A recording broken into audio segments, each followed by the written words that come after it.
மன்னர் மன்னா. ஆம், நான் தான்.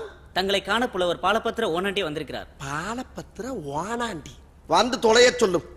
ഓണാണ്ടി കോണാണ്ടി. ശരിക്കും പറഞ്ഞാൽ എൻ്റെ ഫേസ്ബുക്കിലും മെസ്സഞ്ചറിലൊക്കെ പലരും ചോദിച്ചിരുന്നു, ചേട്ടാ നിങ്ങൾ ഈ സ്വർണ്ണപ്പൂർ എന്നുള്ള പേരിട്ടത് ശരിയാണോ? புது கவிதை ஒன்றை தங்களிடம் பாடி காட்டி பரிசில் பெற வந்திருக்கிறேன்.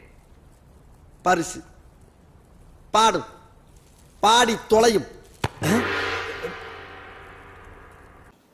ഞാൻ പറഞ്ഞു അങ്ങനെയാണെങ്കിൽ ഇപ്പോൾ കരിപ്പൂർ എന്ന് പറയുന്നേക്കാൻ നല്ലതല്ലേ സ്വർണ്ണപ്പൂർ? வேற என்ன சொன்னான்?